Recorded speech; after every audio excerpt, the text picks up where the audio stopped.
to the Martian Podcast, where we cut through the noise and get to the heart of what's really happening. I'm your host, AI SenseCheck. And of Astra, and today we're diving into a topic that's been dominating headlines. The political landscape of the United States as Donald Trump prepares to take office for his second term. Trump is about to be inaugurated as the 47th president. What are the major things we should be aware of right now, according to our sources? Well, the sources indicate that we're looking at a potentially transformative period. Trump's second administration is expected to bring sweeping changes, with a focus on consolidating executive power and implementing policies centered on immigration, economic reform, and national security. His campaign promises of mass deportation and stringent border controls are expected to be central to his agenda.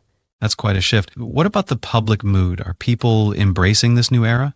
It's a mixed bag, to say the least.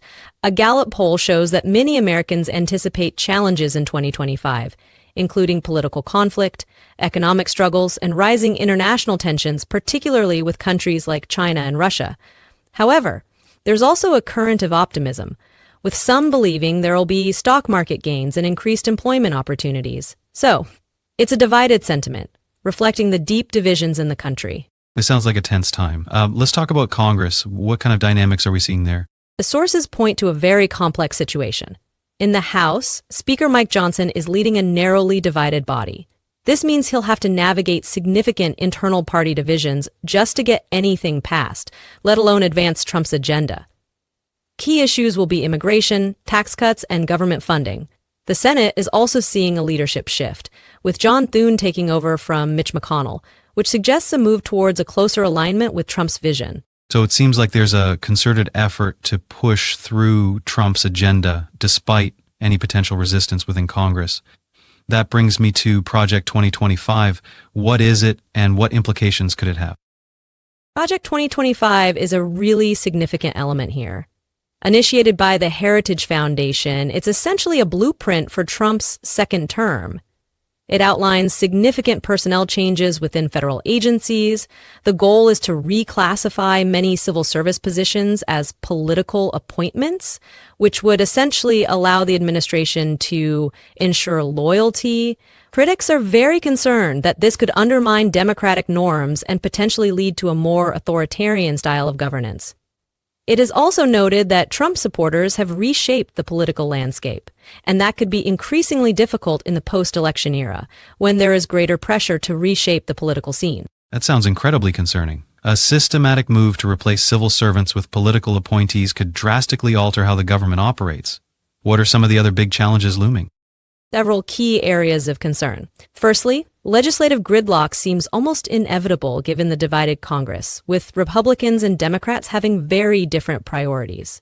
There are also serious economic concerns, with predictions of economic hardship, meaning the new administration will have to tackle inflation and budget deficits. Then, on the international stage, Trump's foreign policy approach could cause tensions with both allies and adversaries, particularly over trade and military engagements. In addition, the sources noted there was the potential for global economic risks and political instability, but did not connect this directly to the incoming Trump administration. It sounds like the new administration has a daunting list of challenges. What kind of tone or narrative are the sources presenting as we move into this new period? The prevailing tone is a mix of anticipation and uncertainty. There's a clear understanding that this will be a very different political landscape, with Trump aiming to reshape the federal government and consolidate power.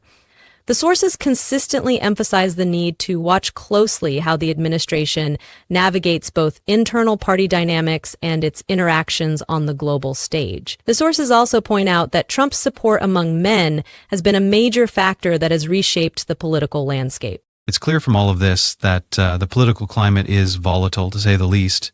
It's going to be crucial to stay informed and analyze how things unfold in the coming months. Absolutely. This isn't just about one leader, but about the fundamental shifts happening within the political structure of the country. And it will be important to monitor all aspects of the administration going forward. It seems it will be a time of great uncertainty and also potential opportunity and change. Let's move to the next story, and it's a big one. The TikTok ban in the U.S.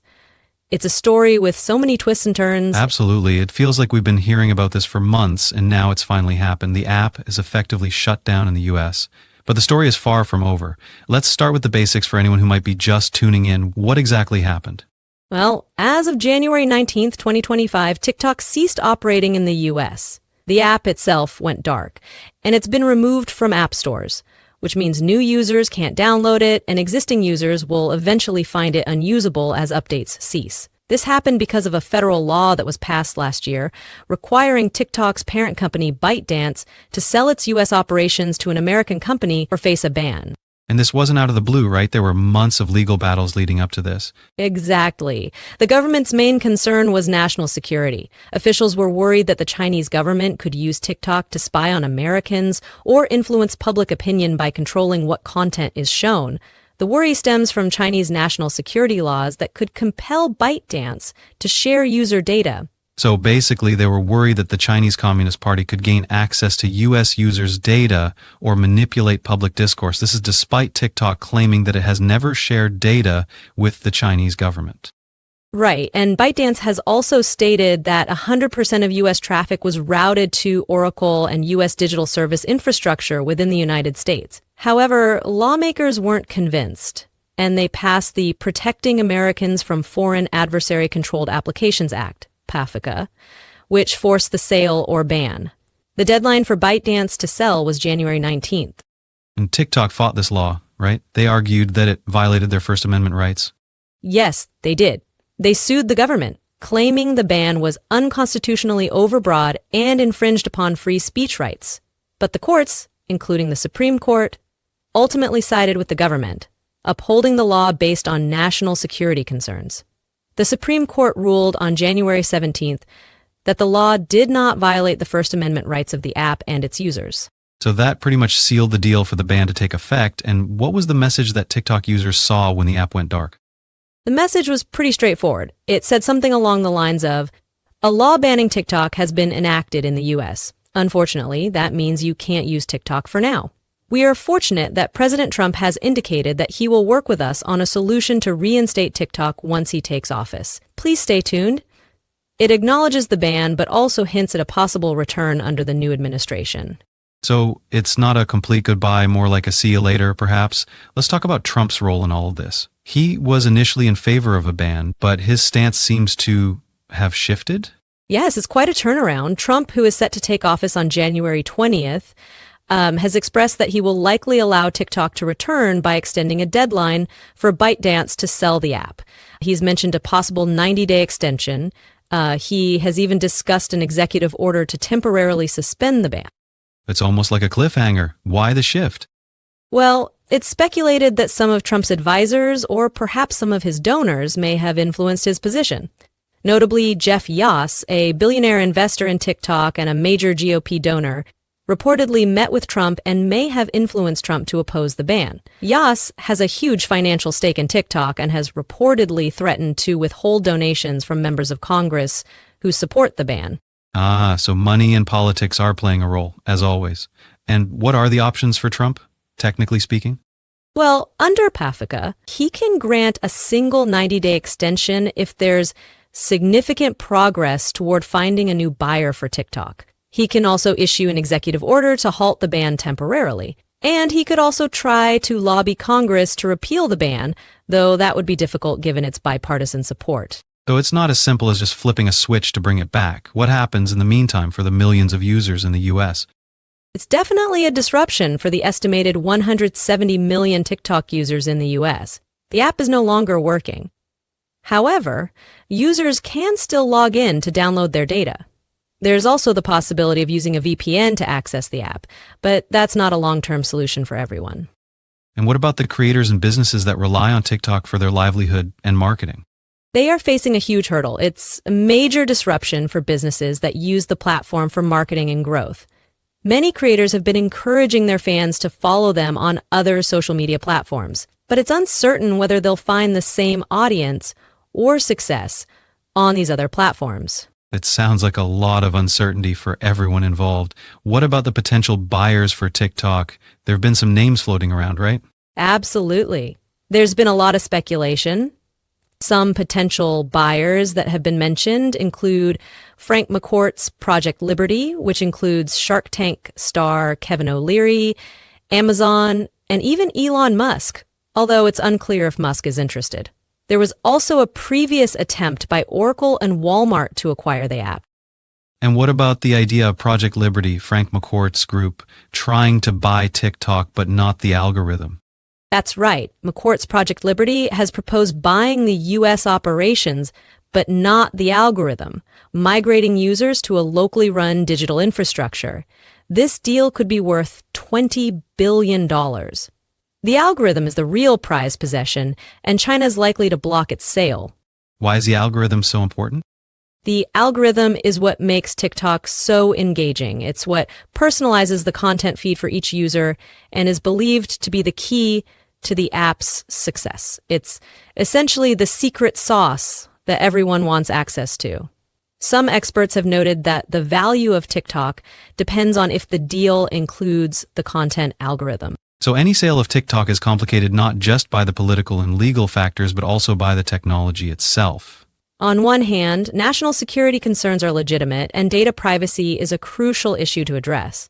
On the other, the ban impacts millions of users, creators, and businesses, and there are potential free speech issues involved. It will be interesting to see how the Trump administration approaches the situation. A lot of people are watching closely to see how this will play out. I agree completely. It's a tricky situation with real consequences for so many people. Man, it's getting cold in here. Let's move to the weather updates. It's been a dramatic start to the year weather-wise. I've been seeing all sorts of headlines, but can you give us an overview of what's happening? Absolutely. As of January 19th, the United States is experiencing some pretty intense winter weather conditions. We're seeing significant cold temperatures and widespread snowfall across the country. The eastern half of the U.S. in particular is dealing with below average temperatures, while the western regions are experiencing above average warmth. So a real split across the country, it sounds like? Exactly. A strong cold air mass is responsible for the temperature drops and snowfall in the central and eastern U.S. And we're not just talking about the northern states. We're hearing that even southern states are preparing for potential snow events. That's quite unusual. Is there anything specific causing these conditions? Yes. The Climate Prediction Center has confirmed that La Niña conditions are a contributing factor. It's expected to influence weather through early spring 2025. Typically, La Niña brings cooler temperatures to the north and warmer, drier conditions to the south. This year, we are seeing very strong and unusual effects from this. So La Niña is essentially driving the colder weather patterns in the north. What does this mean for areas particularly affected by these conditions? Well, it has a significant impact, especially for agricultural regions in the northern U.S. La Niña increases the chances of winter storms and wet soil conditions, which can lead to delays in planting. We are already seeing reports of that effect. Right. And I understand there are some predictions about how long this will last? Yes. Forecasts suggest that the cold weather will likely continue through late January, with a possible brief pause before another return to colder temperatures in February. The behavior of the jet stream is going to be a key factor in how these patterns evolve. So a bit of a roller coaster in terms of temperatures. What can people expect in the coming weeks? We might see a temporary reset around January 21, which could bring a fluctuation between cold and milder temperatures. However, early indications for February point toward a potential warming trend, as high-pressure systems may start to dominate over the eastern United States. It's a pretty complex and evolving picture. It's hard to keep up, it seems. Are there any significant differences in weather patterns in different parts of the country? Yes, while the eastern U.S. is bracing for more cold, the Pacific Northwest and parts of Canada are experiencing warmer conditions. This east-west temperature split is a major characteristic of the current weather pattern. It appears that this weather pattern is largely driven by the cold air mass that has been affecting the east. So it's not a uniform winter across the board. Now, I've been hearing about some extreme weather events globally. Does this tie in to our current situation? Absolutely. The World Economic Forum's Global Risks Report highlights that environmental risks due to climate change are among the top threats for the next decade. This includes extreme weather events like hurricanes, droughts, And what we are seeing here, prolonged cold and snowfall. Well, that's quite concerning. Is there anything specific happening besides what we've discussed here in the U.S.? Yes, unusual weather phenomena have been observed recently. For example, Southern California experienced intense winds exceeding 100 mph, which caused widespread damage and power outages. That's quite severe. It really does underline how unpredictable our weather is becoming. So, to wrap things up, what should our listeners take away from this? The key takeaway is that the current weather conditions are severe, with persistent cold temperatures and significant snowfall impacting much of the U.S. People should be aware of the potential for continued extreme weather and be prepared for changes in temperature and snowfall.